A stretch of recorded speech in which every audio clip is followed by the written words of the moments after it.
Good morning भाई सबको, good morning, very good morning. जय माँ सरस्वती। वेलकम वेलकम, सबको वेलकम है भाई।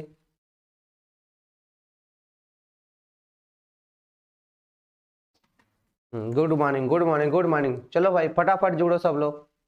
Very good morning.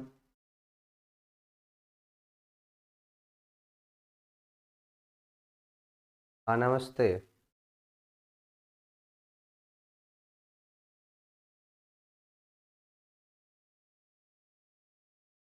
हाँ गुड मॉर्निंग गुड मॉर्निंग। चलो भाई आते हैं। ठीक है। हमें भी ठंड लगती है यार, यहाँ पे देखो लगा है सब सिस्टम, इसलिए नहीं लगता है। ठीक है ना, ठंड लगती है, डोंट वरी। सबको ठंड लगता है।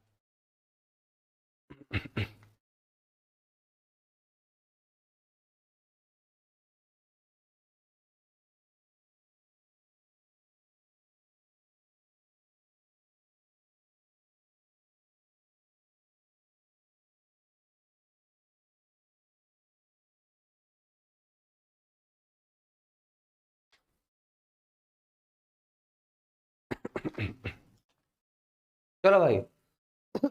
हाँ, मानक हाइड्रोजन इलेक्ट्रोड हमें पढ़ना है। ठीक है भाई।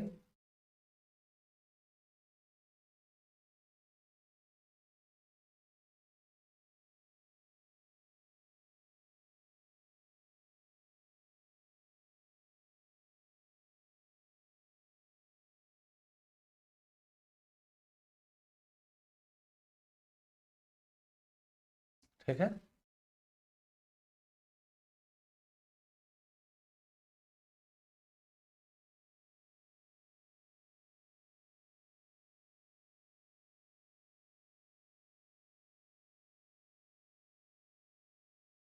ठीक है। चलो, ऐड लगा है क्या?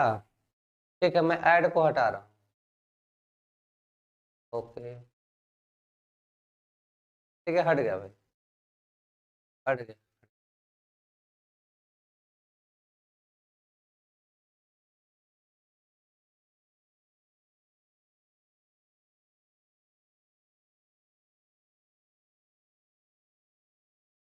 ठीक है। अरे भैया तुम लोग को ठंड लग रही तो रजाई में पड़े रहो, हम लेके आ रहे हैं आपके लिए सेशन। ठीक है ना, आप बस पढ़ो। ठीक है ना। ठीक है चलो। हमें क्या पढ़ना है भाई? मानक हाइड्रोजन इलेक्ट्रोड। हमें क्या पढ़ना है भाई? मानक हाइड्रोजन इलेक्ट्रोड। ध्यान दीजिए। ठीक है। तो सेशन दो, कल वाली वीडियो अपलोड नहीं हो पाई है। ठीक है ना, कल वाली वीडियो अपलोड नहीं हो पाई है। ठीक है भाई, तो उसके लिए आप लोग परेशान मत होइए, वह हो जाएगा। कुछ टेक्निकल प्रॉब्लम थी वहां पे। ठीक है ना, कुछ टेक्निकल प्रॉब्लम की वजह से कल वाली वीडियो अपलोड नहीं हो पाई। ठीक है। चलो ठीक है भाई। तो थोड़ा जल्दी जल्दी इस कुछ चैप्टर को खत्म किया जाए, इसके लिए हम थोड़ा सा अलग टेक्निक से लाए हैं। सर बायोलॉजी समझ में नहीं आ रहा है, अरे बायोलॉजी वाले मैम से बोलो। ठीक है ना। चलो भाई आगे चलते हैं। आ जाओ भाई। तो हमने क्या बताया था? मानक हाइड्रोजन इलेक्ट्रोड को पढ़ने के लिए आपको बताया था, जैसा कि हम थोड़ा जल्दी हो सके इसलिए हम पीडीएफ आपके लिए लेकर आए हैं। समझो होता क्या है। पहले पीछे आ जाते हैं, थोड़ा थोड़ा पीछे आ जाते हैं। देखो इधर, देखो मानक हाइड्रोजन इलेक्ट्रोड को बनाते कैसे हैं। एक पात्र लेना है आपको। क्या लेना है भाई? एक पात्र लेना है।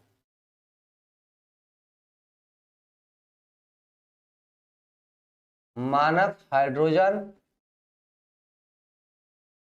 इलेक्ट्रोड, मानक हाइड्रोजन इलेक्ट्रोड। देखो बच्चा, करना क्या है, आपको एक पात्र लेना है और इस पात्र में एक प्लेटिनम ब्लैक का, एक प्लेटिनम ब्लैक का इलेक्ट्रोड डाला जाता है। ठीक है। और एक कांच की नली में बंद रहती है।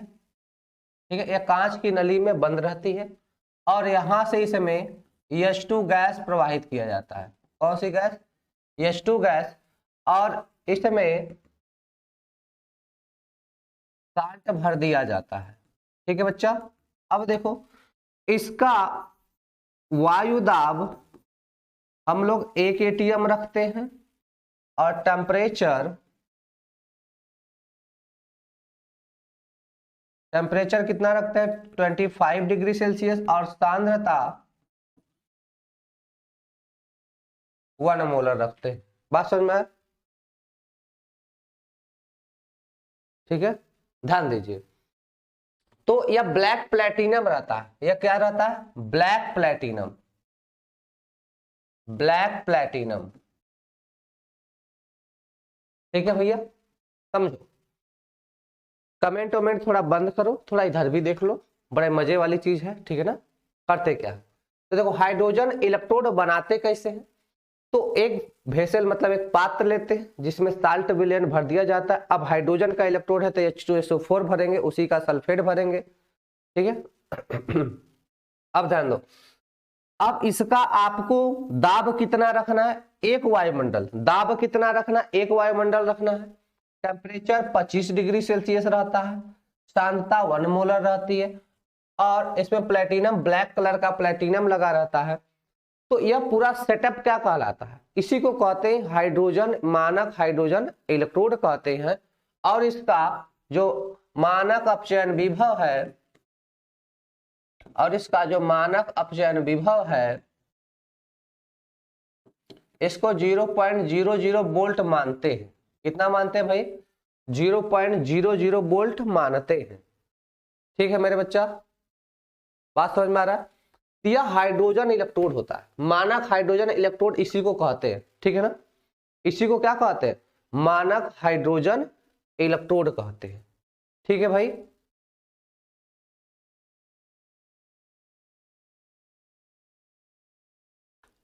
चल आ जाओ। तो देखो मानक हाइड्रोजन इलेक्ट्रोड क्या होता है? विभिन्न प्रकार के इलेक्ट्रोडों का इलेक्ट्रोड विभव ज्ञात करने के लिए एक इलेक्ट्रोड का निर्माण किया गया, जिसे मानक मतलब जिसे क्या कहते हैं? देखो SHE का मतलब हो गया मानक हाइड्रोजन इलेक्ट्रोड। SHE का मतलब क्या हो जाएगा? मानक हाइड्रोजन इलेक्ट्रोड। ठीक है ना। हाँ, यह वाला डायग्राम आपको बनाना है। ठीक है, फटाक आप समझो। इसमें HCl विलयन भरा गया है और इसकी मोलरता, इसकी सांद्रता कितनी है? 1 मोलर है। टेम्परेचर कितना है? 25 डिग्री सेल्सियस है। और यहाँ से H2 गैस प्रवाहित की जाती है। यह प्लेटिनम का तार लगा है। ठीक है, और यह क्या? ब्लैक प्लेटिनम में ब्लैक प्लेटिनम का तार लगा है। और इसका दाब कितना रखते हैं? 1 वायुमंडल इसका। अब ये पगले इंडिया जीतेगी क्या हारेगी उससे छोड़, पहले पहले इधर देख ले, नहीं तो तू सेमीफाइनल में हार जाएगा। ठीक है मेरे लाल, अगर तू इंडिया का सेमीफाइनल देखोगे तो इधर वाला सेमीफाइनल हार जाओगे ना, तो जब तुम हार जाओगे तो तुम्हारे घर वाले भी तुमको भगाई देंगे। ठीक है, थोड़ा सा इधर देख लो। हाँ, फिगर डायग्राम सब बनाना है भाई। हाँ ठीक है, देखो इसमें HCl का विलयन भर दिया जाता है। तो ये हाइड्रोजन इलेक्ट्रोड का उपयोग क्यों करते? तो सपोज इसको रिफरेंस में यूज करते हैं। किसकी तरह? रिफरेंस में यूज करते हैं। जैसे आपको पता हो जाए कि इस आदमी की पावर इतनी है, तो किसी से तुलना कराते हैं, अब उससे इसका कंपैरिजन करते हैं। ठीक, तो हमें पता हो गया कि मानक हाइड्रोजन इलेक्ट्रोड का इलेक्ट्रोड विभव कितना होता है? 0.0। इसका इलेक्ट्रोड विभव कितना होता है? इसका इलेक्ट्रोड विभव 0.00 वोल्ट मानते हैं। कितना मानते हैं? इसका इलेक्ट्रोड विभव कितना मानते हैं? 0.00 विभव। ठीक है, ठीक है। अब हट रहा है, साइड हट रहा है। तो देखो ये मानक हाइड्रोजन इलेक्ट्रोड का इलेक्ट्रोड विभव कितना हो गया? 0.00 हो गया। अब यहाँ पे कोई नया इलेक्ट्रोड है, इसका इलेक्ट्रोड विभव ज्ञात करना है, तो इसको इसके साथ जोड़ देते और बीच में वोल्ट मीटर लगा देते। ये क्या है? वोल्ट मीटर है। बीच में क्या लगा देते हैं बच्चा? वोल्ट मीटर लगा देते हैं। इसी वोल्ट मीटर से हम ज्ञात कर लेते हैं कि कितना इसमें वोल्टेज बता रहा है। तो वही नए वाले इलेक्ट्रोड का इलेक्ट्रोड विभव हो जाता है। ठीक है, एक बार नोट कर लो फिर समझाते हैं। पीडीएफ मिलेगा, पीडीएफ जरूर मिलेगा भाई, तुरंत ही क्लास जैसे ही खत्म होगी 5 मिनट के अंदर अपलोड कर दिया जाएगा।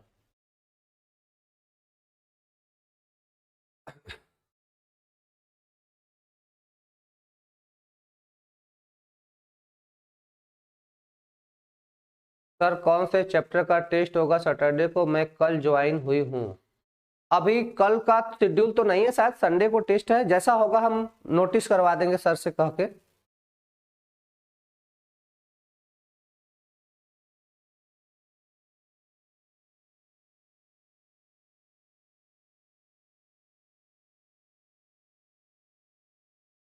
ठीक है, जैसे ही क्लास खत्म होगी हम अपलोड करवा देंगे सर से कह के। ठीक है,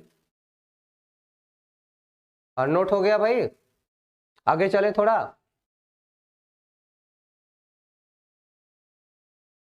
चलो भाई एक बार फिर से देख लो, ठीक है, पूरा सेटअप एक बार फिर से देख लो और नोट्स मिलेगा।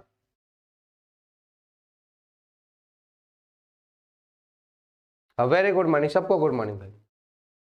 हो गया भाई ना? तो देखो हाइड्रोजन इलेक्ट्रोड को बनाते कैसे, एक वेसल एक बर्तन ले लिए हैं जिसमें एक ब्लैक प्लेटिनम की वायर लगा देते हैं, HCl विलयन भरा रहता है जिसकी सांद्रता 1 मोलर, टेम्परेचर 25 डिग्री सेल्सियस, और इसका दाब भी लिख लो। दाब कितना होता है?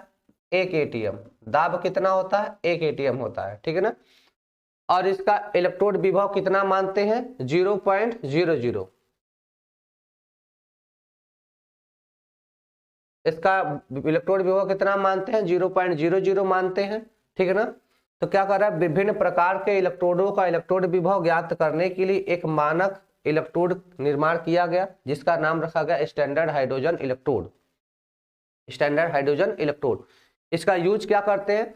तो किसी अननोन, किसी अज्ञात इलेक्ट्रोड का इलेक्ट्रोड विभव ज्ञात करने के लिए किया जाता है। इसका उपयोग कहाँ करते हैं?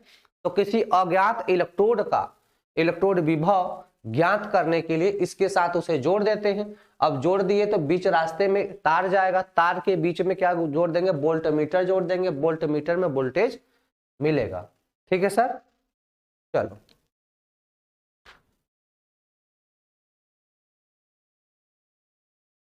ठीक है, ठीक है मेरे बच्चा, चलो आगे चलते हैं। आज क्या देखो यहाँ पे मैंने हाईलाइट भी किया है आपको कि स्टैंडर्ड हाइड्रोजन इलेक्ट्रोड का इलेक्ट्रोड विभव शून्य माना जाता है।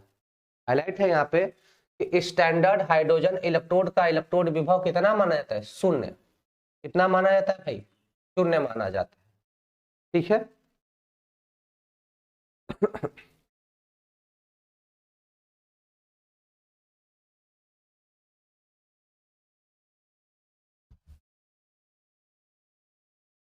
ये कितना माना जाता है भाई? शून्य माना जाता है, ठीक है ना। चलो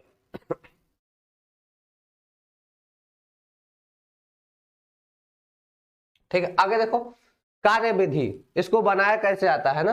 कार्य विधि का मतलब है बनाया कैसे जाता है। देखो जिस इलेक्ट्रोड का इलेक्ट्रोड विभव ज्ञात करना है, काम कैसे करता है? बैक, अरे यार क्या आफत है।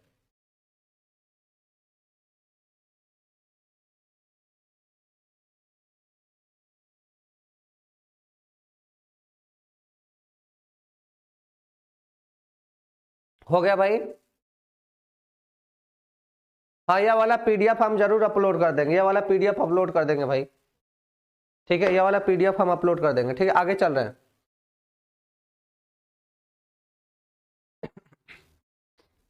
देखो कहते हैं क्या, जिस इलेक्ट्रोड का इलेक्ट्रोड विभव ज्ञात करना होता है, मतलब जिस इलेक्ट्रोड का इलेक्ट्रोड विभव ज्ञात करना होता है, मैंने बताया ना कि इसका उपयोग कहाँ करते हैं? किसी अज्ञात इलेक्ट्रोड का इलेक्ट्रोड विभव ज्ञात करने के लिए इसके साथ उसे जोड़ देते हैं, इसके साथ उसे जोड़ देते हैं। तो क्या कर रहा है, जिस इलेक्ट्रोड का इलेक्ट्रोड विभव ज्ञात करना होता है उसे हाइड्रोजन, स्टैंडर्ड हाइड्रोजन इलेक्ट्रोड के साथ, स्टैंडर्ड हाइड्रोजन इलेक्ट्रोड के साथ बराबर में रखकर दोनों को बीच में वोल्टमीटर जोड़ देते हैं। दोनों के बीच में क्या जोड़ देते हैं बच्चा? वोल्टमीटर जोड़ देते हैं। दोनों के बीच में क्या जोड़ देते हैं? वोल्टमीटर जोड़ देते हैं। वोल्टमीटर की सहायता से, मतलब वोल्टमीटर की सहायता जो उसकी रीडिंग मिलती है वही नए वाले इलेक्ट्रोड का इलेक्ट्रोड विभव। क्या कर रहा है, वोल्टमीटर रीडिंग ही दिए गए इलेक्ट्रोड का इलेक्ट्रोड विभव होता है। ठीक है, समझो। पीछे आ जाओ जरा, पीछे आ जाओ जरा, देखो इधर, यह हो गया हाइड्रोजन इलेक्ट्रोड, यह क्या हो गया, यह हाइड्रोजन इलेक्ट्रोड हो गया। यह क्या है, अज्ञात, यह क्या बोल देंगे इसको, यह क्या है भाई मेरे,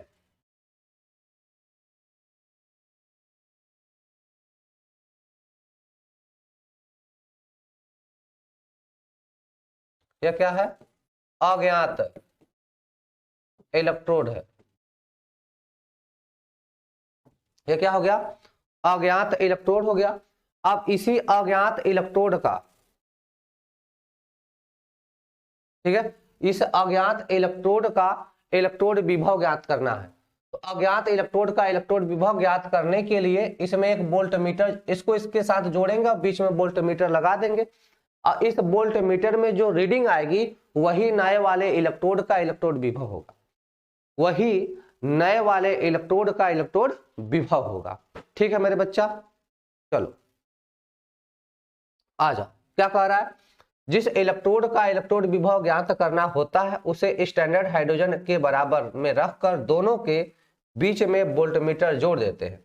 वोल्टमीटर की रीडिंग, क्या कर रहा है, वोल्टमीटर की रीडिंग ही दिए गए इलेक्ट्रोड का इलेक्ट्रोड विभव होता है। ठीक है,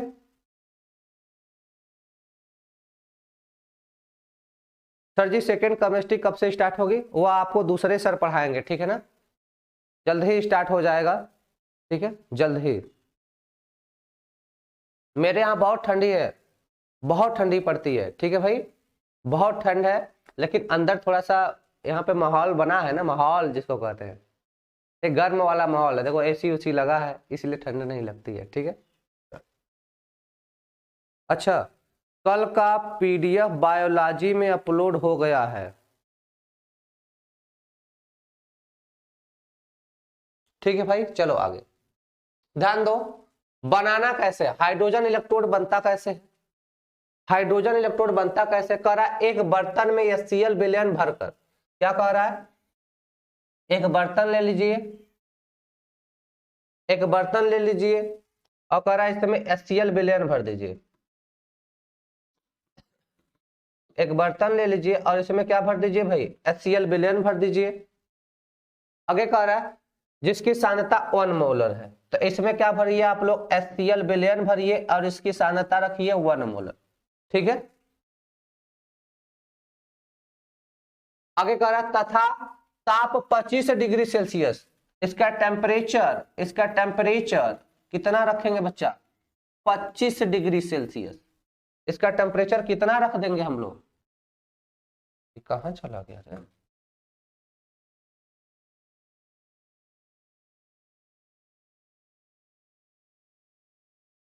इसका टेम्परेचर कितना रख देंगे, 25 डिग्री सेल्सियस।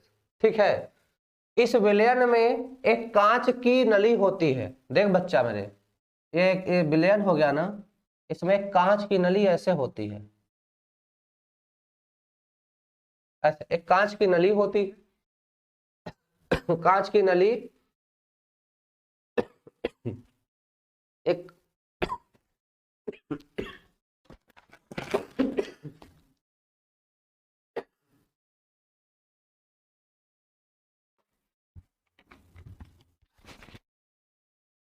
चलो थोड़ा पानी वानी पी ले यार, गला बैठ गया है।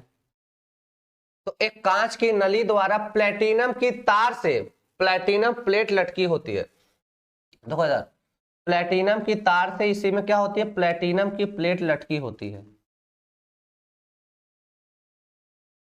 प्लेटिनम की तार से इसी में प्लेटिनम की प्लेट लटकी होती है। ठीक है, लटकी होती है कांच की नली में 1 ATM दाब पर, इसका दाब अंदर वाला दाब कितना रहता है, दाब आपको कितना रखना है, 1 ATM, 1 ATM दाब पर H2 गैस प्रवाहित करते हैं और इधर से अंदर से क्या डालते हैं, H2 गैस डालते हैं। यही पूरा सेटअप क्या है, इसी को सर बोलते हैं हाइड्रोजन इलेक्ट्रोड। ठीक है ना, इसी को क्या कहते हैं, हाइड्रोजन इलेक्ट्रोड कहते हैं, इसको क्या कहते हैं हम लोग, हाइड्रोजन इलेक्ट्रोड कहते हैं। ठीक है बच्चा,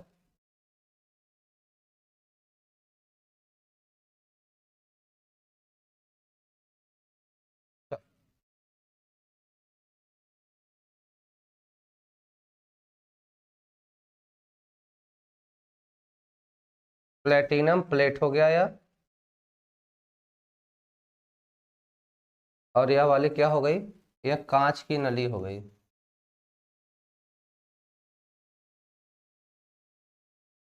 यह कांच की नली हो गई।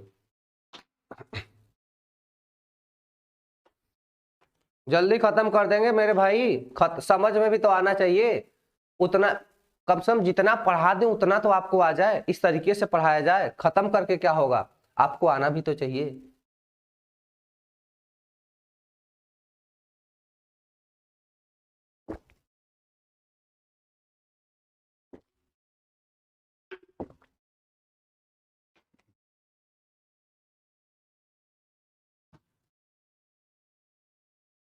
चले भाई आगे चलो। तो एक बार देख लो, एक बर्तन में HCl विलयन भरकर, जिसकी सांद्रता 1 मोलर है, 25 डिग्री सेल्सियस ताप है, इस विलयन में एक कांच की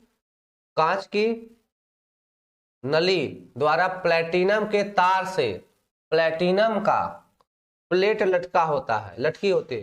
कांच की नली में 1 atm दाब पर H2 गैस भरी होती है। इस पूरे सेटअप को क्या कहते हैं, हाइड्रोजन इलेक्ट्रोड कहते हैं। इस पूरे सेटअप को हम लोग क्या कहते हैं, इसी को हम लोग कहते हैं हाइड्रोजन इलेक्ट्रोड। हाइड्रोजन इलेक्ट्रोड कहते हैं इसको, क्या कहते हैं हम लोग, हाइड्रोजन इलेक्ट्रोड कहते हैं। ठीक है, ठीक है, ठीक ठीक ठीक है मनोज जी, देख लेंगे। ठीक है, आगे चलिए। आइए अब बात करते हैं अगला, सेल क्या होता है। सेल पर आ जाइए। सेल किसे कहते हैं, ठीक है।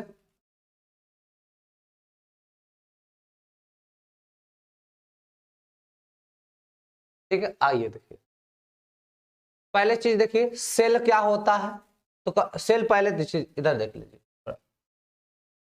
इधर समझा देते हैं थोड़ा। देखो भाई, ये जो सेल होते हैं, यह सेल 2 प्रकार के होते हैं। जो सेल होता है वो कितने प्रकार का होता है, 2 प्रकार का भाई, ठीक है। सेल कितने प्रकार का होता है, सेल 2 प्रकार का, ठीक है। ठीक है भाई, चलो सेल कितने प्रकार का, सेल 2 प्रकार का। एक होता है वैद्युत रासायनिक सेल, एक होता है वैद्युत रासायनिक सेल, और दूसरा होता है वैद्युत अपघटनी सेल। ठीक है मेरे बच्चा, तो सेल कितने प्रकार का होता है, 2 प्रकार का, एक वैद्युत रासायनिक सेल, एक वैद्युत अपघटनी सेल। हाँ सर लिखना है, ठीक है। तो वैद्युत रासायनिक सेल हमने आपको पढ़ा रखा है, तो अपघटनी सेल पढ़ा रखा है। रासायनिक सेल में आते हैं क्या होता है, देखो इधर क्या लिखा, वैद्युत रासायनिक सेल, ठीक है ना। देखो इधर ध्यान दो, कहाँ चले गए, इधर देखो क्या लिखा, वैद्युत अपघटनी सेल होता है और दूसरा वैद्युत रासायनिक सेल होता है, ठीक है ना। चलो समझो, तो देखो यह क्या करता है, वैद्युत अपघटनी सेल क्या करता है सर, यह वैद्युत ऊर्जा को बदलता है रासायनिक ऊर्जा में। ठीक है मेरे बच्चा, यह वैद्युत ऊर्जा को बदलता है रासायनिक ऊर्जा में, ठीक है। और यह क्या करता है, यह सर बदलता है, यह रासायनिक ऊर्जा को बदलता है वैद्युत ऊर्जा में। ठीक है मेरे बच्चा,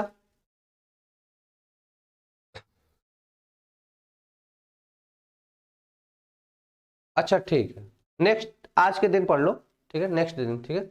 अब देखो सेल, सेल कितने प्रकार के भाई, 2 प्रकार के। सेल कितने प्रकार के, सेल 2 प्रकार के। कौन कौन, एक होता है वैद्युत रासायनिक सेल और दूसरा होता है वैद्युत अपघटनी सेल।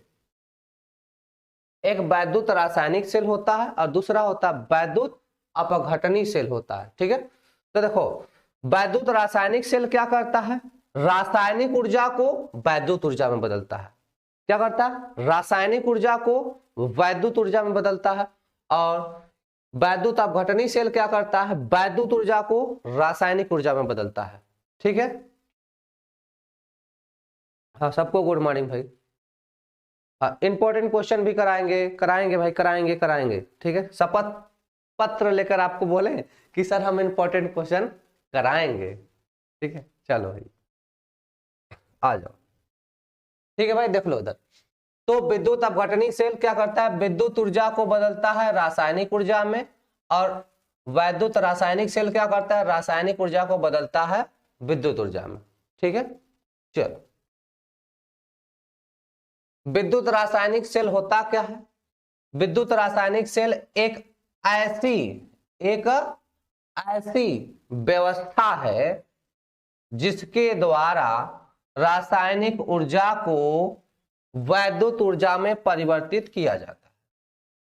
कहने का मतलब है कि वैद्युत रासायनिक सेल एक ऐसा सिस्टम है, एक ऐसी व्यवस्था या एक ऐसी युक्ति है जिससे वैद्युत ऊर्जा को जिससे रासायनिक ऊर्जा को वैद्युत ऊर्जा में बदला जाता है। ठीक है, जैसे क्या करते हो, बैटरी देखो, बैटरी उसमें केमिकल डाला रहता है, तो केमिकल से क्या होता है, आपको करंट मिलता है। केमिकल से क्या मिलता है, करंट मिलता है।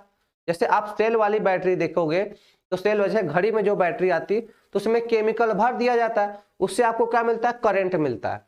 तो क्या होगा, रासायनिक ऊर्जा को उसने बदल दिया वैद्युत ऊर्जा में। ठीक है, तो आप सिंपली बोल सकते हो यह रासायनिक ऊर्जा को परिवर्तित कर देता है वैद्युत ऊर्जा में। ठीक है मेरे बच्चा,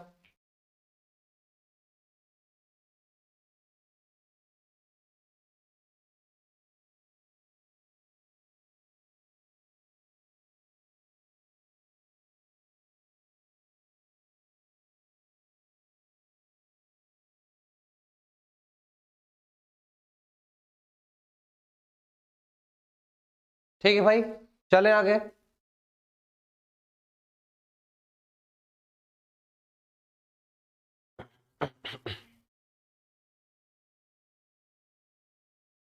चलो भाई आगे देखो, ये तो पढ़ाई दिए हैं।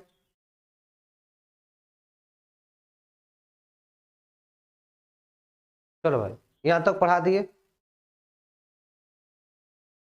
ओके।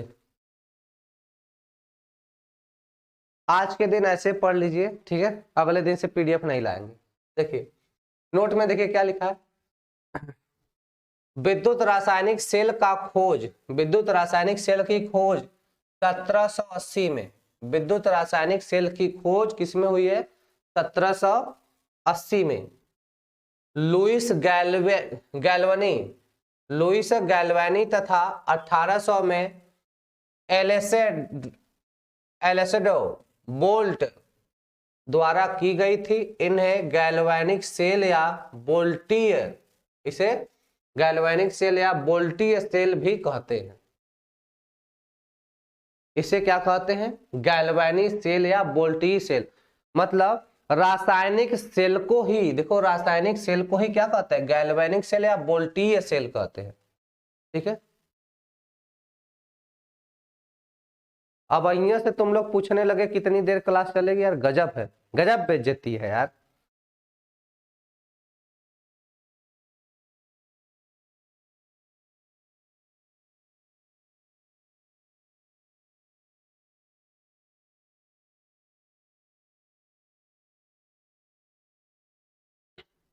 ठीक है भाई, विद्युत रासायनिक सेल की खोज कब हुई, 1780 में लुइस गैल्वानी ने किया। 1800 में एलेसेड्रो बोल्ट द्वारा की गई थी। इन्हें गैल्वानी सेल या बोल्टी सेल भी कहते हैं। ठीक है, हाँ वेरी गुड, आप लोग पढ़ के आए हैं, मुझे बहुत अच्छा लगा। इसी तरह पढ़ के आते रहिए ताकि आपको भी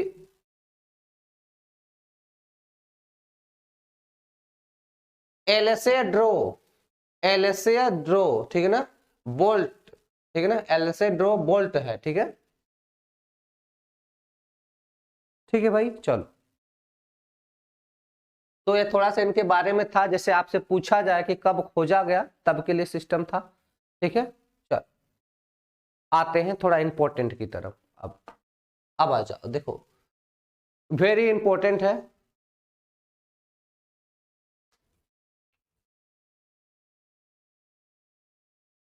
चलिए आइए, क्या लिखा है, इसके द्वारा, ध्यान दीजिए, कह रहा क्या, गैल्वेनिक सेल है ना, कह रहा इसके द्वारा रासायनिक ऊर्जा को विद्युत ऊर्जा में बदला जाता है। पहली चीज जानो मेरे बच्चे कि यह गैल्वेनिक सेल आया कहां से, एक गैल्वेनिक सेल ही वैद्युत रासायनिक सेल है। यह गैल्वेनिक सेल ही क्या है, वैद्युत रासायनिक सेल है। यह गैल्वेनिक सेल ही क्या है, वैद्युत रासायनिक सेल है।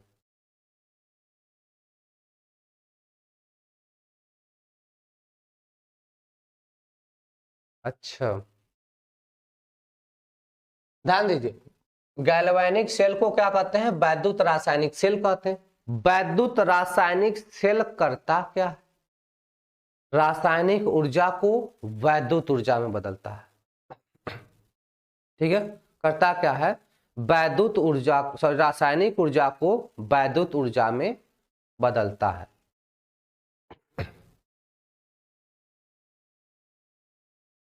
ठीक है,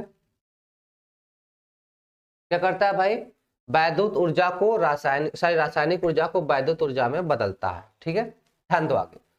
गैल्वेनिक सेल में स्वतः स्फूर्त रेडॉक्स अभिक्रिया होती है। क्या, गैल्वेनिक सेल में स्वतः स्फूर्त रेडॉक्स अभिक्रिया होती है। स्वतः मतलब अपने आप ही होता है। ठीक है, स्वतः स्फूर्त मतलब ये अपने आप ही, गैल्वेनिक सेल में जैसे ही हम लोग क्या करेंगे, उसमें हम लोग लवण डालते हैं, क्या करते हैं, लवण डालेंगे, इलेक्ट्रोड डालेंगे, तो उसमें अपने आप ही क्रिया होने लगेगी। ठीक है, अपने आप ही क्रिया होने लगेगी। ठीक है भाई, तो क्या करा, स्वतः स्फूर्त redox. What is the redox, redox अभिक्रिया क्या होती है, देखो इधर,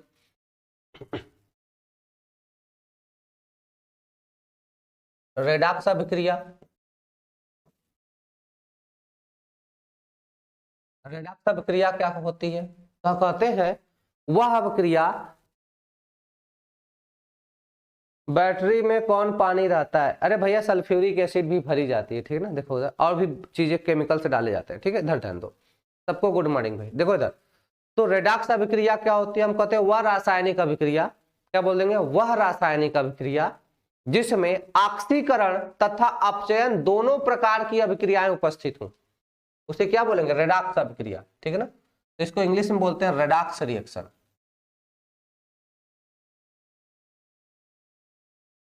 क्या बोलेंगे भाई, रेडॉक्स रिएक्शन बोलते हैं वह रासायनिक अभिक्रिया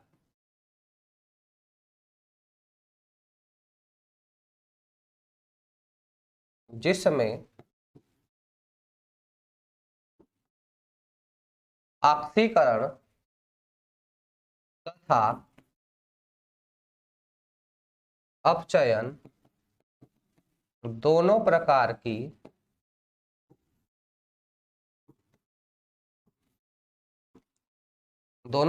की अभिक्रिया उपस्थित होती है,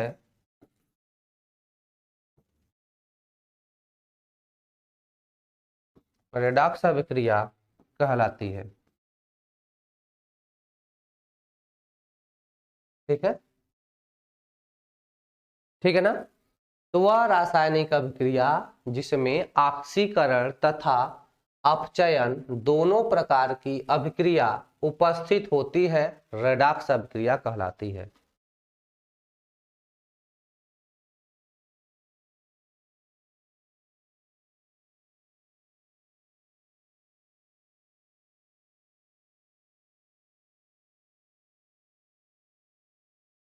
ठीक है, चलो जैसे देखो, हम क्या ले लें, Zn+Cu इसमें क्या होता है, यह बनता है ZnSO4 प्लस Cu।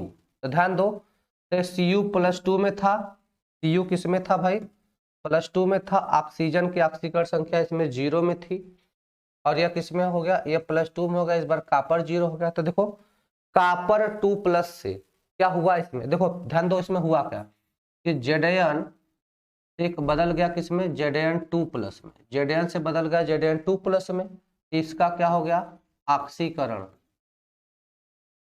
इसका क्या हो गया ऑक्सीकरण।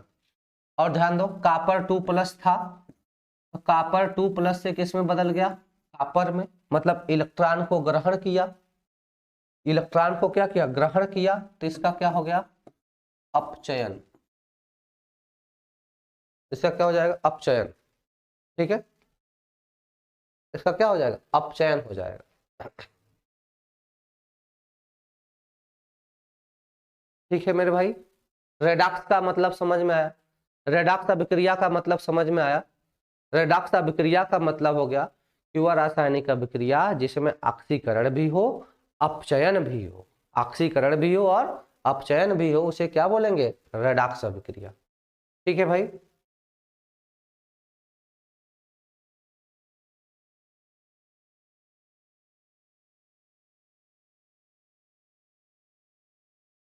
प्रोफेसर जी सर आप मेरे क्वेश्चन आंसर क्यों नहीं देते हो। Ritesh Modak new student, very welcome most welcome. ठीक है आ जाओ, अब वापस से आते हैं। ठीक है भाई, तो क्या लिखा गैल्वेनिक सेल में स्वतः स्फूर्त रेडॉक्स अभिक्रिया होती है। गैल्वेनिक सेल में अधिक विभव वाला इलेक्ट्रोड, ध्यान दीजिए गैल्वेनिक सेल में अधिक विभव वाला इलेक्ट्रोड एनोड तथा कम विभव वाला इलेक्ट्रोड कैथोड होता है। ठीक है, ठीक है चलो ध्यान दो, चलो ऑक्सीकरण भी बता देते हैं। ऑक्सीकरण क्या होता है, इलेक्ट्रॉन का बाहर निकलना, इलेक्ट्रॉन का बाहर निकलना, ठीक है, या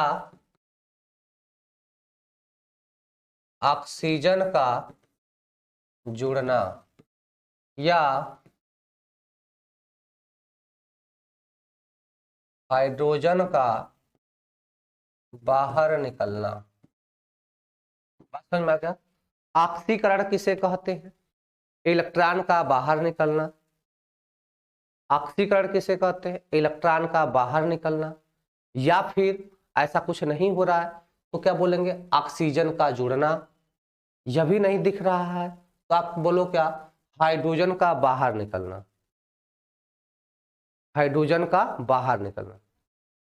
ठीक है, और देखो इसके बाद अपचयन क्या होता है, अभी लगा रहे हैं, पहले थोड़ी चीजें समझा तो दे, जो चीजें आ रही है ना, सुनो भाई जो चीजें आ जा रही है ना उसको थोड़ा समझा देते हैं, फिर बैक में आते हैं लगा रहे हैं। ठीक है ना, देखो अपचयन क्या होता है, अपचयन का मतलब इलेक्ट्रॉन ग्रहण करना, इलेक्ट्रॉन का ग्रहण करना, इलेक्ट्रॉन का ग्रहण करना, या या ऑक्सीजन का बाहर निकलना, ऑक्सीजन का बाहर निकलना, या हाइड्रोजन का जुड़ना।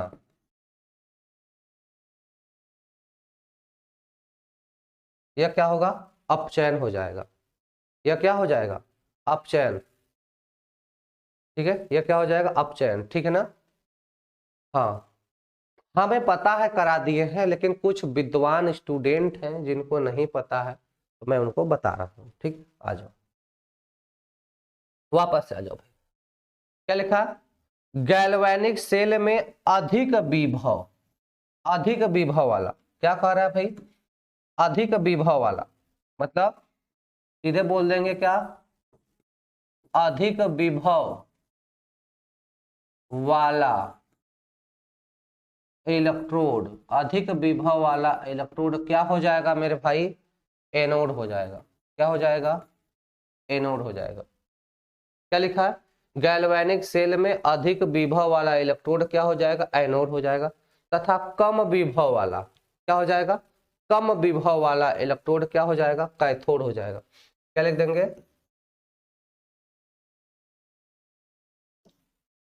कम विभव वाला इलेक्ट्रोड क्या हो जाएगा मेरे भाई, कैथोड हो जाएगा, कैथोड हो जाएगा, ठीक है, क्या हो जाएगा, कैथोड हो जाएगा, ठीक है। तो हमें पता हो गया गैल्वेनिक सेल है, क्या हो गया, गैल्वेनिक सेल है। गैल्वेनिक सेल क्या होता है, रासायनिक सेल होता है। गैल्वेनिक सेल क्या होता है, रासायनिक सेल होता है, ठीक है। तो रासायनिक सेल का काम क्या है, रासायनिक ऊर्जा को वैद्युत ऊर्जा में बदलना है, ठीक है। चलो, तो उसमें से कह रहा है कि भाई अधिक इलेक्ट्रोड वाला क्या, अधिक विभव वाला इलेक्ट्रोड क्या होगा, एनोड होगा, और कम विभव वाला इलेक्ट्रोड क्या हो जाएगा, कैथोड हो जाएगा, ठीक है भाई। चलो,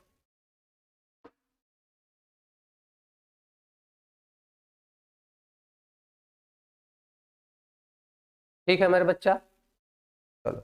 अच्छा, स्फूर्त का क्या मतलब है, स्फूर्त स्वतः स्फूर्त मतलब अपने आप ही होता है, ठीक है ना, स्फूर्त।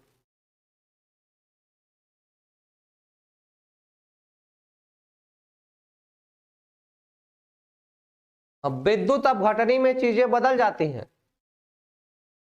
ठीक है। चलो, आ जाओ, आ जाओ, देखो, एनोड पर ऑक्सीकरण, ध्यान दो क्या लिखा, एनोड पर ऑक्सीकरण, कैथोड पर अपचयन होता है, ठीक है ना। क्या लिख देंगे भाई, एनोड पर क्या होगा, ऑक्सीकरण होगा, और कैथोड पर क्या हो जाएगा भाई, अपचयन हो जाएगा, ठीक है। इंपॉर्टेंट है यार, इसी से सवाल लगेंगे, इंपॉर्टेंट है, ठीक है, इंपॉर्टेंट है। एनोड पर क्या होगा, ऑक्सीकरण होगा, कैथोड पर क्या होगा, अपचयन होगा, ठीक है। इस पर क्या होगा, अपचयन होगा, है गधावा, कह रहा है कि हिंदी का पढ़ाई होगा। ये यार गजब बेइज्जती है इन सबकी, मतलब इनका दिमाग, तुम लोग का दिमाग कैसे काम करता है कि चैट करना है, ये सब फालतू की बकवास चीजें। तुम लोग का इतना दिमाग कैसे चला जाता है कि अभी हम केमिस्ट्री पढ़े तो हिंदी का चलेगा कि नहीं चलेगा। यार गजब बेइज्जती है तुम लोग की। देख रहा है विनोद, कैसे कैसे गधे आ पड़े हैं क्लास में।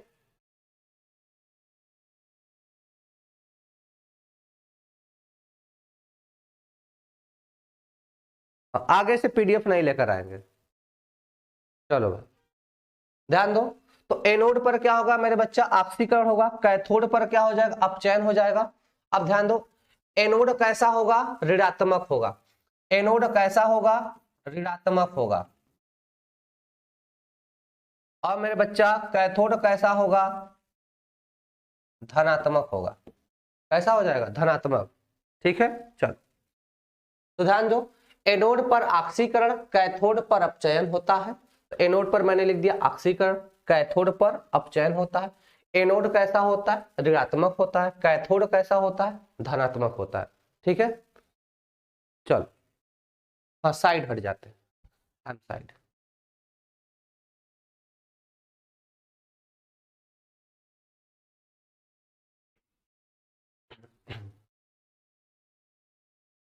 चल, आ जा।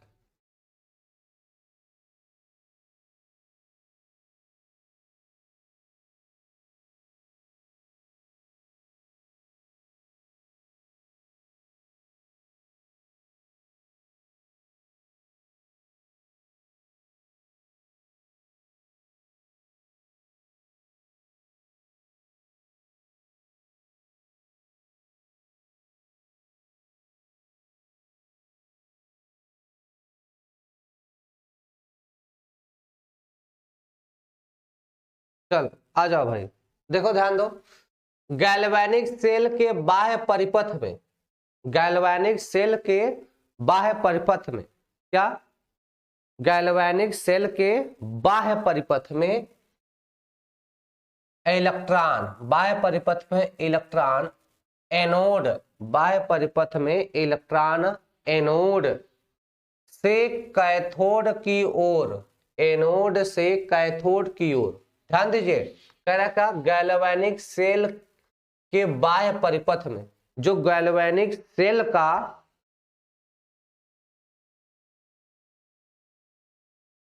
ठीक है।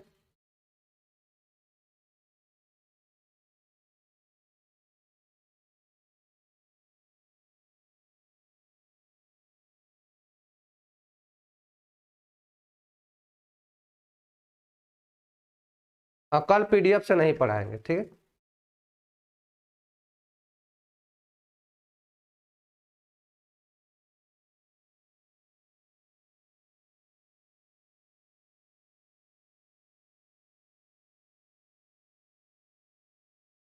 चलो देखो, गैल्वेनिक सेल के बाह्य परिपथ मतलब जैसे हमारे पास मान लो यह हमारे पास गैल्वेनिक सेल का कोई परिपथ है, ठीक है ना। तो क्या करा, गैल्वेनिक सेल के बाह्य परिपथ में जो इलेक्ट्रॉन की गति है, गैल्वेनिक सेल के बाह्य परिपथ में जो इलेक्ट्रॉन की गति है वो कैसे होती, कैथोड की ओर तथा किसकी ओर, कैथोड की ओर। इलेक्ट्रॉन एनोड से, कहने का मतलब है जो इलेक्ट्रॉन की गति है, जो इलेक्ट्रॉन की गति है वह कैसे होगी सर, वह होगी एनोड से कैथोड की ओर। कैसे होगी, जो इलेक्ट्रॉन की गति है वह एनोड से किसकी तरफ होगी, कैथोड की तरफ होगी, ठीक है। कैसे होगी, इलेक्ट्रॉन की जो गति है वह एनोड से कैथोड की तरफ होगी। तथा आंतरिक परिपथ में, यह कहां की बात हो रही है, यह किसकी बात हो रही है भाई, यह बाह्य परिपथ। यह कहां की बात हो रही है, बाह्य परिपथ, ठीक है।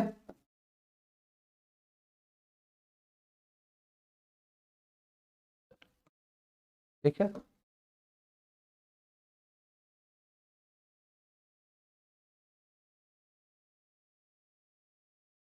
ध्यान दो। तो इलेक्ट्रॉन की गति एनोड से कहां होगी, कैथोड की तरफ, मतलब बाह्य परिपथ में, बाहरी वाले परिपथ में, बाहरी वाले परिपथ में, बाहरी वाले परिपथ में क्या होगा, जो इलेक्ट्रॉन की गति है वो एनोड से कैथोड की तरफ, एनोड से कैथोड की तरफ, ठीक है। चलो अब देखो आगे कह रहा, आंतरिक परिपथ में, आंतरिक परिपथ में,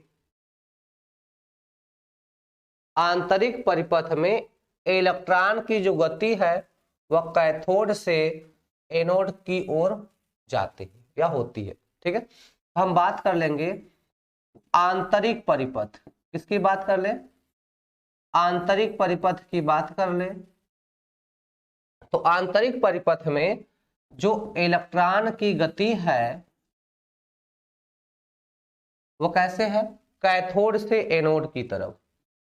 ये किधर है, कैथोड से एनोड की तरफ है, ठीक है मेरे बच्चा, बोलो।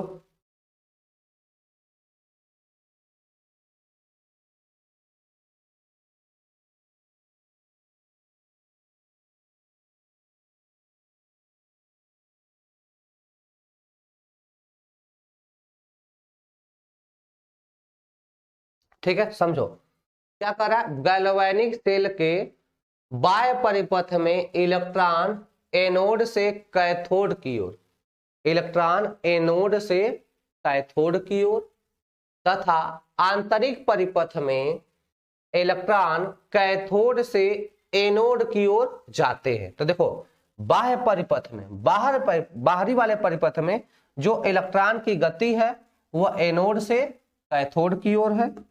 एनोड से किधर है भाई मेरे, एनोड से कैथोड की तरफ। और आंतरिक परिपथ की बात कर ले, जो अंदर वाला है, आंतरिक परिपथ की बात कर ले, आंतरिक परिपथ की बात कर ले तो जो इलेक्ट्रॉन की गति है वह कैथोड से एनोड की तरफ है। समझो कि जो बाहरी परिपथ में है, जैसे मैंने मान लिया यह एनोड है, यह हमने मान लिया क्या एनोड है। सोचो अगले पेज पर आते, पेज ले लेते हैं, ठीक है ना। देखो अगर हम कोई सेल बना ले तो यहां पर एक हमने मान लिया कि भाई यह एनोड है, मेरे भाई ये क्या है, एनोड है। एनोड कैसा होता है, माइनस होता है, मैंने माइनस लगा लिया, ठीक है। और यह मैंने मान लिया क्या कि यह कैथोड है, यह क्या है कैथोड है भैया, एक पैसा होता है प्लस होता है, ठीक है। तो बाहरी परिपथ में देखेंगे तो बाहरी परिपथ में क्या होगा, इलेक्ट्रॉन की गति कैसे हो जाएगी। इलेक्ट्रॉन की गति है, देखो यहाँ पे हमने आपको बताया इलेक्ट्रॉन की गति एनोड से कैथोड की तरफ। बाहरी परिपथ में इलेक्ट्रॉन की जो गति है वो कैसे, इलेक्ट्रॉन की गति कैसे होगी, एनोड से कैथोड की तरफ। तीर को ऐसे बना दिया, यह बाह्य परिपथ है, ठीक है। और आंतरिक परिपथ की अंदर की बात कर लेंगे तो इलेक्ट्रॉन की गति कैसे हो जाएगी, इधर हो जाएगी,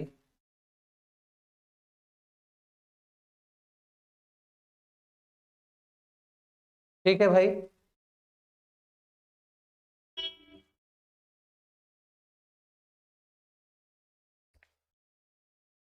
ठीक है, तो बाहरी परिपथ में जो इलेक्ट्रॉन की गति है वो एनोड से कैथोड की तरफ, और अंदर वाले परिपथ में जो इलेक्ट्रॉन की गति है वह कैथोड से एनोड की तरफ, ठीक है।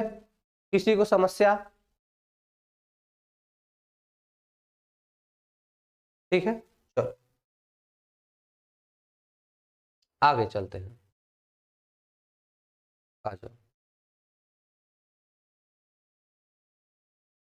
देखो अब डेनियल सेल की बात करते हैं, अब डेनियल सेल की बात करते हैं। तो डेनियल सेल से पहले हम आपको एक पेज लेकर समझा देते हैं, है ना। आपको हम डेनियल सेल समझा देते हैं पहले। डेनियल सेल, ठीक है मेरे भाई, सब पढ़ा देंगे यार, सब पढ़ा देंगे, काहे आप लोग घबरा रहे हैं। आप लोग तो इतने परेशान हो जा रहे हैं कि हम क्या बताएं।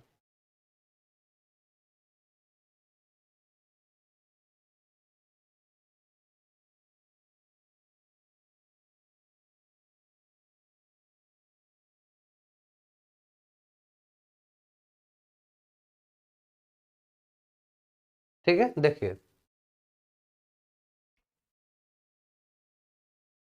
दो इलेक्ट्रोड ले लीजिए, कितने इलेक्ट्रोड, दो इलेक्ट्रोड ले लीजिए।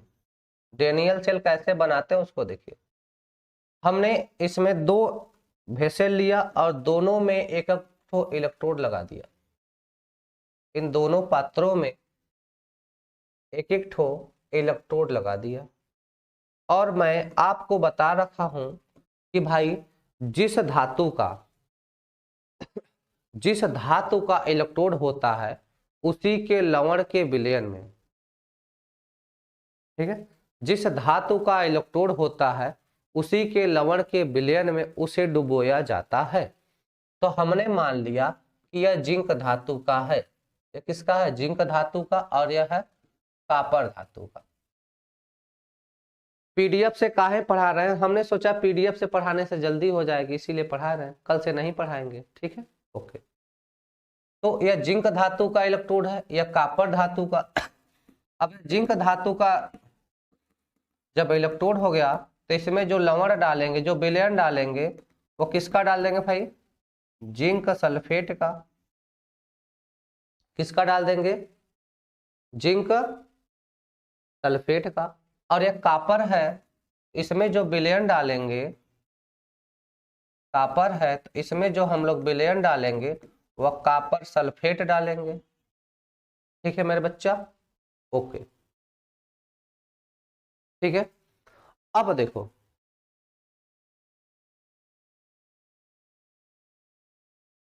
सुनो इधर भैया, लास्ट दिन, जिस दिन इस चैप्टर का लास्ट क्लास रहेगा, मैं बकायदा यहाँ पे जो यूपी बोर्ड का डाउनलोडेड मेरे पास है सिलेबस, मैं उसको लेकर आऊंगा और दिखाऊंगा आपको, यह कटा है, आप टिक लगा लेना मेरे भाई, ठीक है। तब तक थोड़ी चीजें आप पढ़ लो, आपसे रिक्वेस्ट है कि आप तब तक बड़े ध्यान से पढ़ लो, ठीक है ना। क्योंकि 12 के बाद आप ही लोग को तैयारी करना है, कोई CUET का तैयारी करेगा, कोई जेई की तैयारी करेगा, कोई नीट की तैयारी करेगा, तो उसमें तो कुछ नहीं ना कटा है, उसमें तो मेरे भाई सब पढ़ना है ना, बोलो भाई।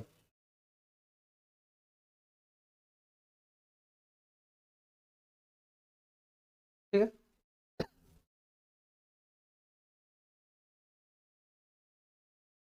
इधर देखो, इधर देखो, तो यह जिंक धातु का है, तो जिंक सल्फेट के विलयन में, एक कॉपर धातु का है तो कॉपर सल्फेट के विलयन में हमने इसे डुबो दिया है। ठीक है, चलो आ जाओ। अब देखो, दोनों इलेक्ट्रोडों को इसमें वोल्ट मीटर से जोड़ते हुए एक दूसरे से जोड़ देते हैं। दोनों इलेक्ट्रोडों को एक दूसरे के से जोड़ देते हैं। ठीक है मेरे भाई, दोनों इलेक्ट्रोडों को एक दूसरे से जोड़ देते हैं। एमपी बोर्ड का भी बता देंगे, बिहार बोर्ड का भी बता देंगे। ठीक है, सबका बता देंगे। ठीक है, चलो चलो आ जाओ। दोनों इलेक्ट्रोडों को एक हम लोग वोल्ट मीटर से यहां जोड़ देते हैं। ठीक है, अब इसी में एक साल्ट ब्रिज लेकर आते हैं, साल्ट ब्रिज। और इस साल्ट ब्रिज में क्या भरी रहती है? HCl। इस साल्ट ब्रिज में क्या भरा रहता है भाई? HCl भरा होता है। इस साल्ट ब्रिज में जो भरा रहता है इसका नाम होता है HCl भर सकते हो, KCl भर सकते हो, यह सब इसमें भर सकते हो। ठीक है, इसमें क्या भर सकते हो? HCl भर सकते हो, KCl भर सकते हो, ये सब चीजें इसमें आप भर सकते हो। ठीक है, इसी पूरे सेटअप को हम क्या नाम देते हैं? Daniel cell. इसी सेटअप को क्या नाम देते हैं? Daniel cell. ठीक है,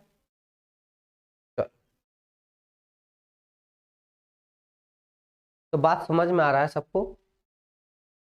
इसी को हम क्या देते हैं? डेनियल सेल देते हैं।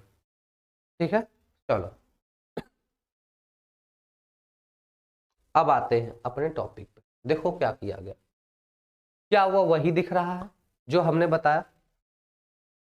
देखो डेनियल सेल है, एक ठो इलेक्ट्रोड यह है, ये जिंक का इलेक्ट्रोड है। एक इलेक्ट्रोड यह है जो कि कॉपर का इलेक्ट्रोड है। ठीक है, ध्यान से देखो, हाँ फिगर बनाना है। अब ध्यान दो, दोनों इलेक्ट्रोडों को एक साल्ट ब्रिज के माध्यम से जोड़ दिया गया, लवण सेतु के नाम से जोड़ दिया गया है। इसमें KCl भर सकते हो, KNO3 भर सकते हो, Ki भर सकते हो, या फिर इसमें आप HCl भी भर सकते हो। ठीक है,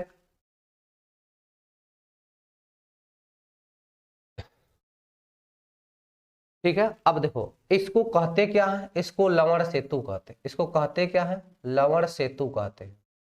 ठीक है, आगे देखो, यह कॉपर का है इसलिए कॉपर सल्फेट के विलयन में भरा जाएगा। ठीक है, ये कॉपर का इसलिए कॉपर सल्फेट के विलयन में भरा जाएगा। हाँ, और यह किसका है? जिंक का है इसलिए जिंक सल्फेट के विलयन में डाला गया है। इस वाले में क्या होगा? जिंक अर्ध सेल है, ये क्या है? कॉपर अर्ध सेल है। ठीक है,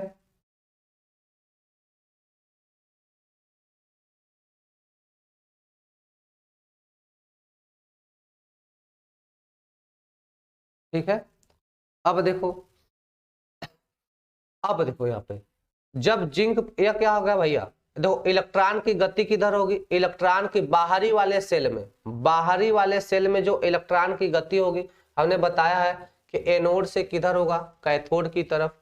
एनोड से किधर होगा?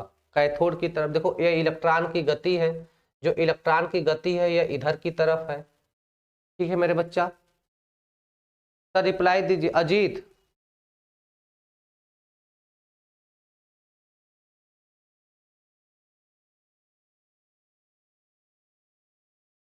सर मैं UP 54 से हूँ, कोई दिक्कत नहीं है ना? अरे भैया भड़का रहे हो क्या? चलो इधर देखो, यह जिंक छड़ है, यह एनोड है। तो देखो जब यह एनोड है, यह क्या भाई? यह एनोड है तो यह कैसा होगा? एनोड है तो ऋणात्मक हो जाएगा, और यह कैथोड है तो क्या हो जाएगा? धनात्मक हो जाएगा। ठीक है, अब आगे देखो क्या कर रहा है? बाहरी सेल में हमने क्या बताया? सर जी हमारी बात का रिप्लाई नहीं दे रहे। अरे अजीत भाई आप क्या भेजे, थोड़ा देखेंगे तब ना। खाली आप यही तो बोल रहे हैं कि रिप्लाई नहीं दे रहे हैं। अब किसका देखो, इतने लोग कमेंट कर रहे हैं, किसका किसका आप भेज रहे हो, उसके पहले आपका ऊपर चला जा रहा है। इधर ध्यान दो भाई। अब देखो, हमने बताया था कि बाहरी, बाहरी परिपथ में, बाहरी परिपथ में इलेक्ट्रॉन की जो गति होगी वह कैसे होगी? एनोड से कैथोड की तरफ। बाहरी परिपथ में जो इलेक्ट्रॉन की गति है, बाहरी परिपथ में जो इलेक्ट्रॉन की गति है वह कहां से होगी, एनोड से कैथोड। देखो ये एनोड हो गया, एनोड से कैथोड बाहरी परिपथ में इलेक्ट्रॉन की गति है। अब देखो यह क्या है, जिंक है, ये जिंक रॉड है। अब जिंक रॉड से देखो ये किसमें बदल रहा है, Zn2+ में बदल रहा है। और ये कापर से किसमें बदल, कापर 2+ में, कापर की क्षण है, या किसकी क्षण है, कापर की क्षण है। ठीक, इतनी बात समझ में आ गई। कोई दिक्कत नहीं, आप लोग यूपीएससी का तैयारी करना चाहते हैं, कोई दिक्कत नहीं। अच्छा अजीत सिंह सर, हम सीबीएसई से हैं, कोई दिक्कत नहीं है। आप सीबीएसई से हो, कोई दिक्कत नहीं है, सिलेबस तो यही है, सब एनसीईआरटी ही चल रही है, ठीक है ना।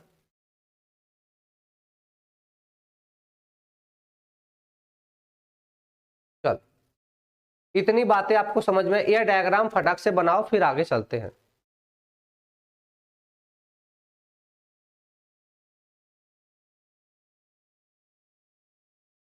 राधिका सिंह,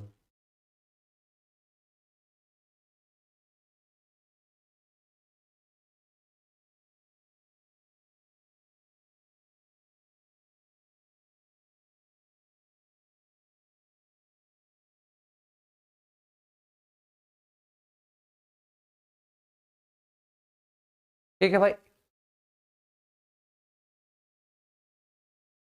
ठीक है भाई, यह डायग्राम बन गया, आगे चले।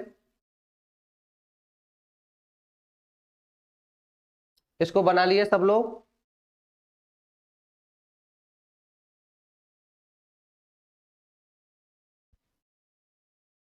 फटाफट बनाओ।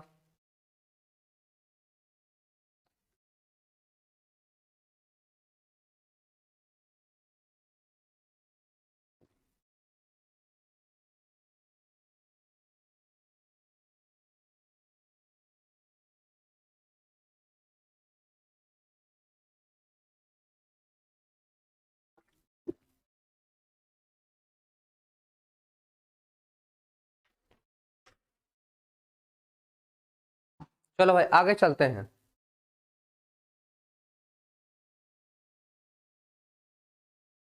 चलो भाई आगे आ जाओ। देखो जिंक की प्लेट पर क्या होगा, जिंक की प्लेट क्या है, ZnSO4 है।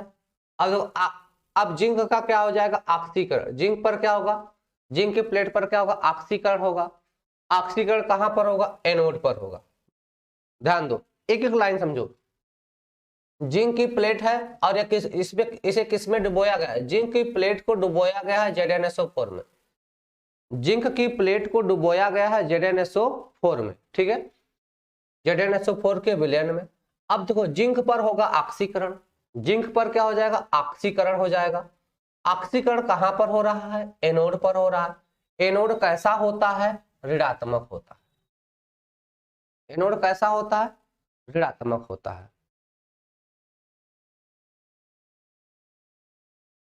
एनोड सभी जगह ऋणात्मक होगा यह जरूरी नहीं है, ठीक है। आगे देखो, लवण सेतु, फिर अब यह किससे अटैच है, लवण सेतु से अटैच है। यह किससे अटैच है, मतलब ये जो विलयन है किससे अटैच है, लवण सेतु से अटैच है ना। जैसा पीछे वाले डायग्राम में देखो, यह देखो ये जिंक है, जिंक क्या है, एनोड है। यह किस में डूबा है, ZnSO4 के विलयन में डूबा है। और इसी पर हो रहा है ऑक्सीकरण, इसी पे क्या हो रहा है, ऑक्सीकरण हो रहा है। और इसमें से यह किससे अटैच है, तो यह लवण सेतु से अटैच है, दूसरे इलेक्ट्रोड से, ठीक है। चलो आओ, तो देखो अब दूसरा क्या है, दूसरे की बात करें, कापर की छड़ क्या है, कापर सल्फेट के विलयन में डूबा है। कापर की छड़ कहां डूबा है, कापर सल्फेट की विलयन में डूबा है, ठीक है ना। कापर की जो छड़ है वो कापर सल्फेट के विलयन में डूबा है। और इस पर क्या हो रहा है, इस पर हो रहा है सर अपचयन। इस पर क्या हो रहा है, अपचयन हो रहा है। अपचयन कहां पर हो रहा है, कैथोड पर। कैथोड कैसा होता है सर, धनात्मक होता है। कैथोड कैसा होता है, धनात्मक होता है, ठीक है। अब ये दोनों, ऊपर वाला और नीचे वाला दोनों अटैच है किससे, लवण सेतु से। ये दोनों कैसे अटैच है, लवण सेतु से।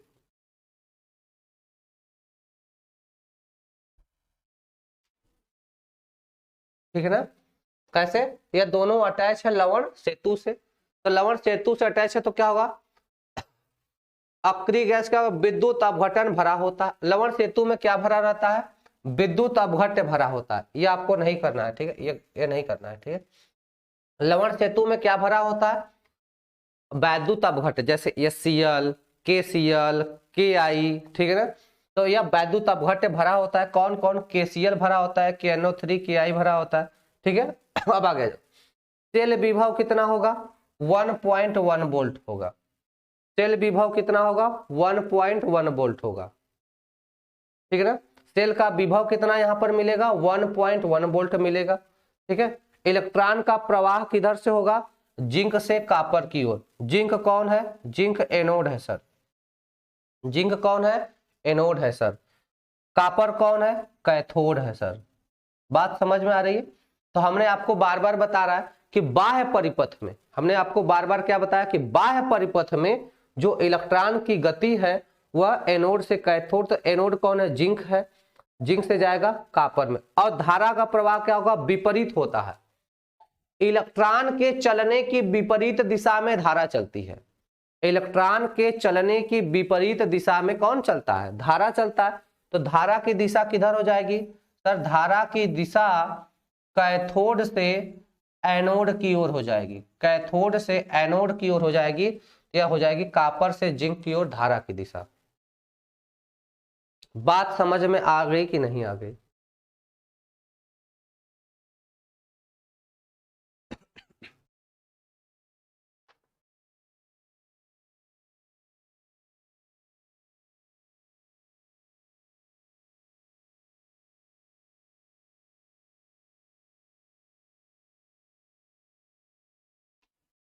चलो आगे चले।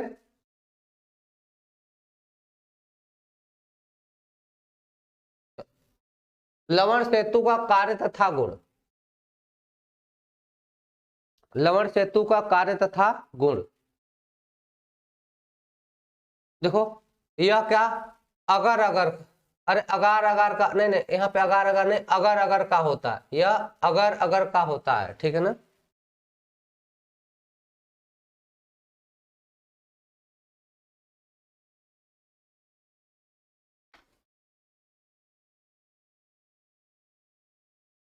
ठीक है, यह क्या करता है, यह दोनों सेलों को जोड़ता है। जैसे देखो इधर एक यह है लवण सेतु, एक में क्या होगा, दो ठे अलग अलग हमें क्या करना, इलेक्ट्रोड लेना है। ये दो अलग अलग इलेक्ट्रोड को क्या करता है, लवण सेतु यही तो जोड़ रहा है। लवण सेतु ही इसे क्या कर रहा है, यही है लवण सेतु, इसे क्या कहते हैं, लवण सेतु। देखो भाई सिंपल सा, दो ब्रिज क्या करते हैं, दो ब्रिज क्या करते हैं, दो मतलब कोई, जैसे एक नदी है उसके बीच में ब्रिज क्या करता है, इस किनारे से उस किनारे को जोड़ता है। ब्रिज क्या करता है, ब्रिज क्या करता है, इस किनारे से उस किनारे तक जोड़ता है ना,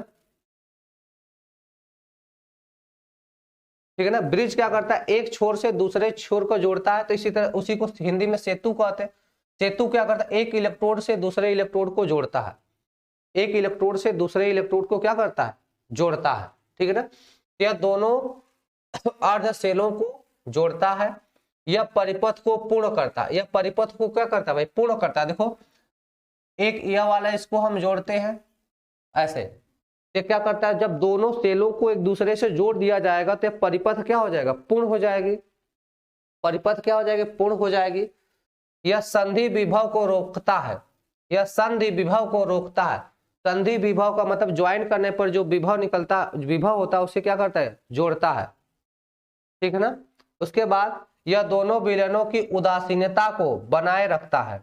दोनों विलयनों की उदासीनता, कहने का मतलब से उदासीनता का क्या मतलब है कि देखो इसमें से पॉजिटिव चार्ज इधर जाएगा तो इधर से इसमें से निकलकर इधर आता है, तो मतलब उदासीन बना रहता है। पॉजिटिव इधर जाएगा तो उधर से नेगेटिव आएगा, ठीक, उधर से पॉजिटिव जाएगा तो इधर से नेगेटिव आएगा, यह बना रहता है, ठीक है ना। उदासीनता इसमें बनी रहती है। अगला लवण सेतु, अगला है लवण सेतु हटा देने पर वोल्टता शून्य हो जाती है। लवण सेतु हटा देने पर वोल्टता शून्य हो जाती है। भाई इधर देखो मेरे, जब ये लवण सेतु हटा दोगे तो दोनों अलग अलग हो जाएंगे, दोनों इलेक्ट्रोड क्या हो जाएंगे, अलग अलग हो जाएंगे। तो जो यहाँ पे वोल्ट मीटर लगाए हो, क्या दोनों अटैच हो पाएंगे, नहीं हो पाएंगे। तो यहाँ पर जो विभव मिलेगा वो 0 हो जाता है। हाँ हम ऑफलाइन पढ़ाते हैं भाई, ठीक है।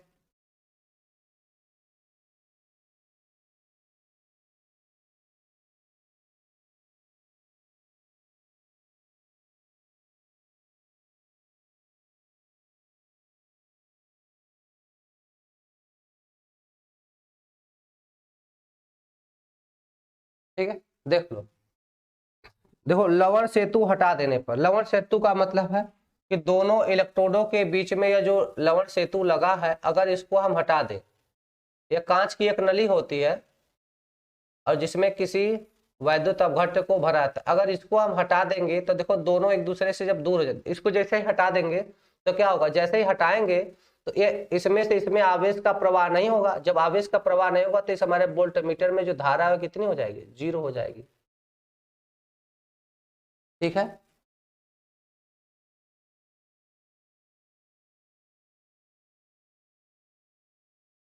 उदासीनता बनी रहती है। चलो आ जाओ। अब लवण सेतु में उपस्थित विद्युत अपघट्य के गुण, लवण सेतु में उपस्थित विद्युत अपघट्य के गुण कैसा होना चाहिए। देखो विद्युत अपघट्य में धनायन व ऋणायन का आवेश समान होना चाहिए।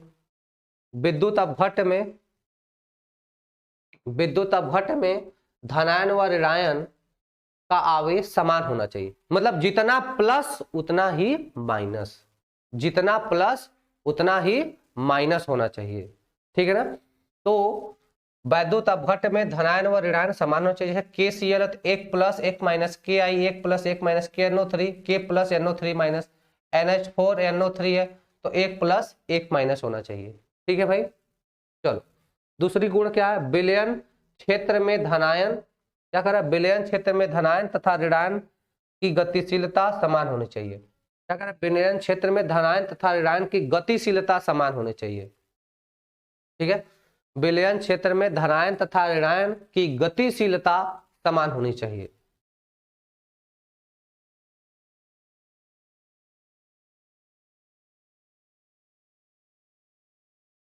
ठीक है, आगे देखो।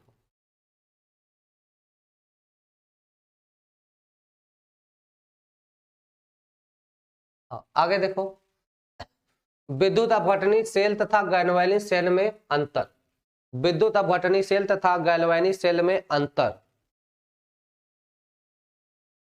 देखो विद्युत अपघटनी सेल है, अब इधर क्या होगा, गैल्वेनिक सेल हो गया।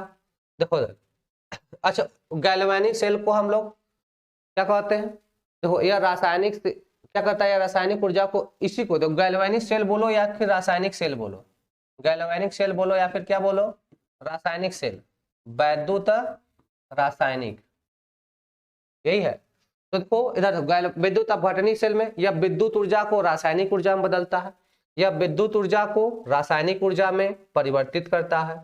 विद्युत अपघटनी सेल क्या करता है, वैद्युत ऊर्जा को, ठीक है, यह क्या करता है, वैद्युत ऊर्जा को, वैद्युत ऊर्जा को रासायनिक ऊर्जा में बदलता है। यह क्या करता है, वैद्युत ऊर्जा को रासायनिक ऊर्जा में बदलता है। तो कहेंगे यह विद्युत ऊर्जा को रासायनिक ऊर्जा में परिवर्तित करता है। यह क्या करता है, यह रासायनिक ऊर्जा को वैद्युत ऊर्जा में बदलता है। यह क्या करता है, रासायनिक ऊर्जा को वैद्युत ऊर्जा में बदलता है।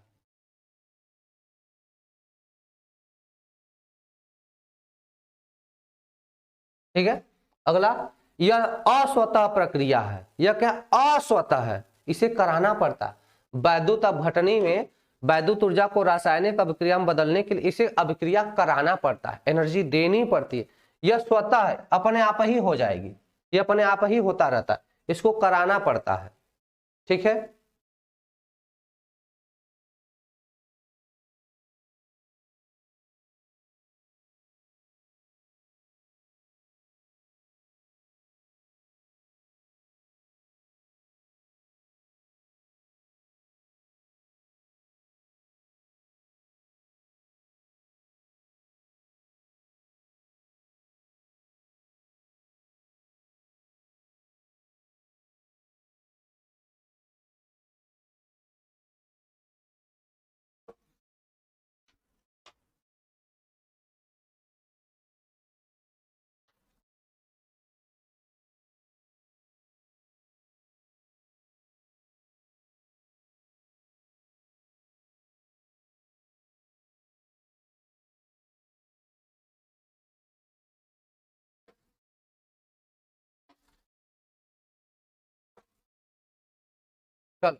आगे देखो, दोनों इलेक्ट्रोड एक ही विलयन में होते हैं।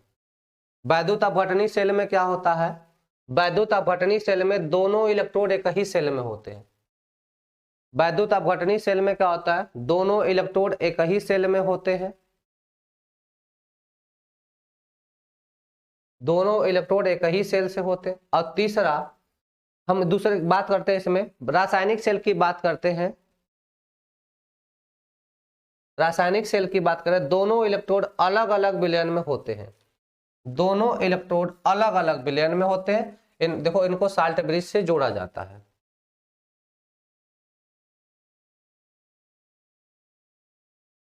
कनिष्का सिंह सर, थोड़ा गुस्सा के पढ़ाइए, लोरी जैसा लग रहा है, बहुत नींद आ रही है। अच्छा, ठीक है भाई। तो दोनों इलेक्ट्रोड एक ही विलयन में होते हैं। इनमें क्या होता है, दोनों इलेक्ट्रोड एक ही विलयन में होता है। और वैद्युत रासायनिक सेल में अलग अलग होते हैं, दोनों को साल्ट ब्रिज से जोड़ा जाता है। दोनों अलग अलग होते हैं, साल्ट ब्रिज से जोड़ा जाता है।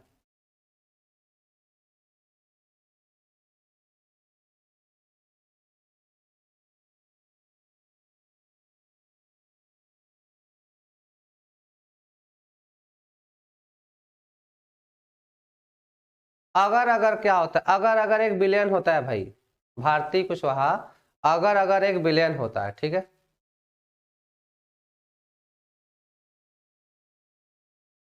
चलो आगे आ जाओ। अब देखो, वैद्युत अपघटनी की बात कर ले। वैद्युत अपघटनी में क्या होता है, एनोड प्लस होता है। वैद्युत अपघटनी में एनोड क्या होता है, प्लस होता है, कैथोड माइनस होता है। इसी का उल्टा, ठीक है ना, ध्यान दीजिए कि वैद्युत अपघटनी में एनोड प्लस होता है और कैथोड माइनस होता है। और रासायनिक में या गैल्वेनिक में इसी का उल्टा होता है। इसमें एनोड माइनस होता है और कैथोड प्लस होता है। ठीक है, ठीक है ना। तो वैद्युत अपघटनी में एनोड प्लस, कैथोड माइनस, और वोल्टी में बोले या गैल्वेनिक में एनोड माइनस और कैथोड प्लस। कैथोड क्या होता है, प्लस होता है, ठीक है ना। कैथोड क्या होता है, प्लस होता है, ठीक। लवण सेतु नहीं, वैद्युत अपघटनी में कोई लवण सेतु नहीं होती, ठीक है। वैद्युत अपघटनी सेल में कोई लवण सेतु नहीं होती। और गैल्वेनिक में लवण सेतु होता है, जो दोनों इलेक्ट्रोडों को जोड़ता है, जो दोनों इलेक्ट्रोडों को जोड़ता है। ठीक है मेरे भाई, चलो। वैद्युत ऊर्जा देनी पड़ती है, क्योंकि ये अस्वतः होता है ना। ये क्या होता है, अस्वतः।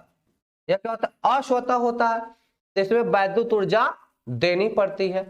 और यह क्या होता है, स्वतः होता है। यह क्या होता है, स्वतः होता, अपने आप ही होता है, तो वैद्युत ऊर्जा प्राप्त होती है। वैद्युत ऊर्जा देनी नहीं पड़ती, प्राप्त होती है।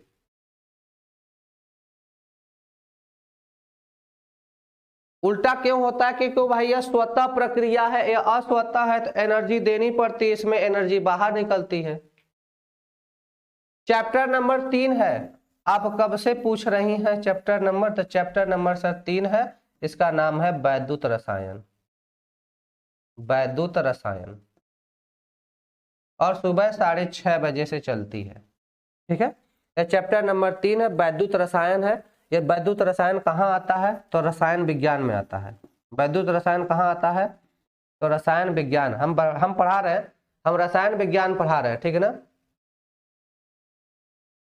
हम रसायन विज्ञान पढ़ा रहे हैं, इसमें चैप्टर नंबर 3 पढ़ा रहे हैं। इसका नाम है वैद्युत रसायन। सुबह 6:30 बजे से पढ़ा रहे हैं। कब तक पढ़ाएंगे, 8 बजे तक पढ़ाएंगे, ठीक है।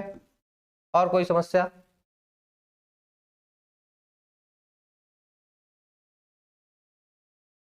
ठीक है, आगे देखिए। तो यह क्या होता है, स्वतः या ये अस्वतः व स्वतः होती है, ठीक है। चलिए आइए आगे।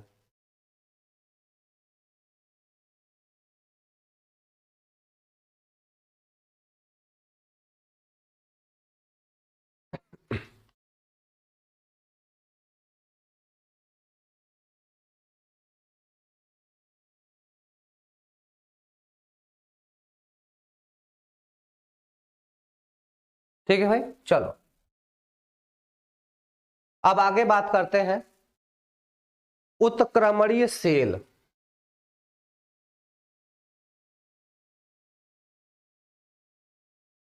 पीडीएफ खत्म हो गया भाई। उत्क्रमणीय सेल की बात करते हैं। किसकी बात करते हैं?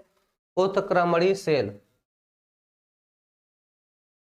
उत्क्रमणीय सेल इसको बोला जाता है रिवर्सिबल। क्या बोला जाता है? Reversible cell. अगली हेडिंग लगाएंगे हम लोग, रिवर्सिबल सेल, उत्क्रमणीय सेल, हेडिंग लगा लो भाई, ठीक है ना। उत्क्रमणीय सेल, रिवर्सिबल सेल की बात करते हैं। उत्क्रमणीय सेल क्या होता है?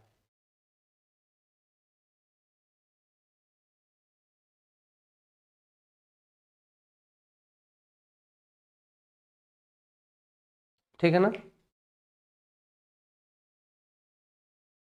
ठीक है। उत्क्रमणीय सेल क्या होता है, ठीक है ना। तो हेडिंग लगा लो सब लोग, उत्क्रमणीय सेल, इसके बारे में चर्चा करते हैं हम लोग, ठीक है। तो देखो भाई, हम कहते हैं ऐसा सेल, क्या कहते हैं? ऐसा सेल जिसके बाह्य विद्युत, सॉरी, जिसके बाह्य विद्युत वाहक बल में, जिसके बाह्य विद्युत वाहक बल में, सुन लो, ठीक है। ऐसा सेल जिसके बाह्य विद्युत वाहक बल में, बाह्य विद्युत वाहक बल में अनंत सूक्ष्म वृद्धि कर देने पर, अनंत सूक्ष्म वृद्धि, अब लेक्चर वो तुमको जानना है, ले लेक्चर नंबर इहो ले ले तू, लेक्चर नंबर 7 है, थोड़ा संतुष्टि मिलेगा तो ले ले, ठीक है।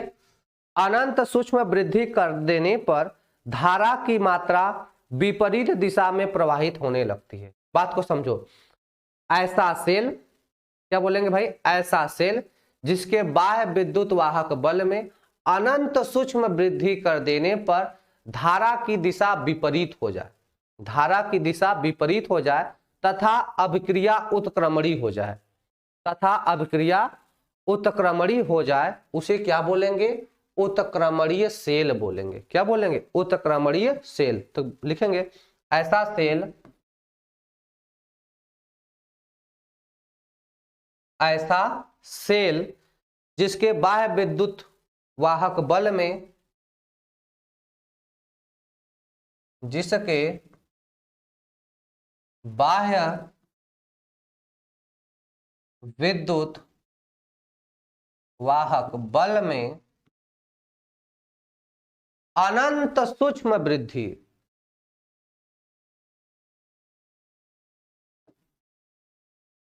अनंत सूक्ष्म वृद्धि, कितना? अनंत सूक्ष्म वृद्धि कर देने पर धारा की, कर देने पर धारा की दिशा, धारा की दिशा, अनंत सूक्ष्म वृद्धि कर देने पर धारा की दिशा, धारा की मात्रा विपरीत दिशा में, सॉरी, कर देने पर धारा की एक समान मात्रा, धारा की एक समान मात्रा विपरीत, एक समान मात्रा विपरीत दिशा में प्रवाहित होने लगती है। एक धारा की एक समान मात्रा विपरीत दिशा में प्रवाहित होने लगती है,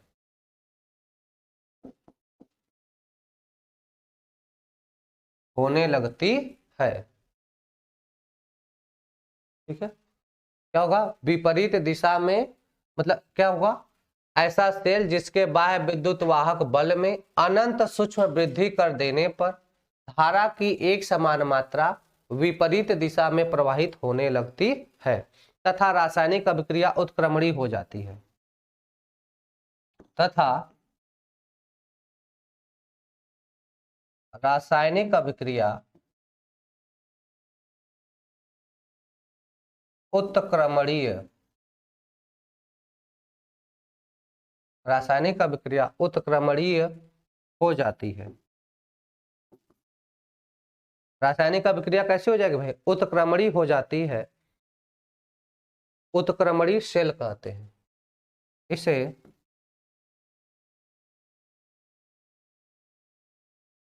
उत्क्रमणीय सेल कहते हैं।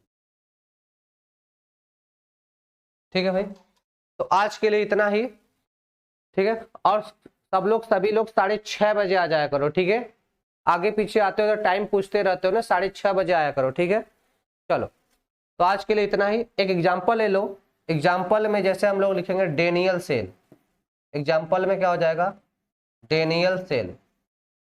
ठीक है, हाँ, विद्युत वाहक बल क्या होता है, विद्युत वाहक बल नहीं जानते हो क्या है?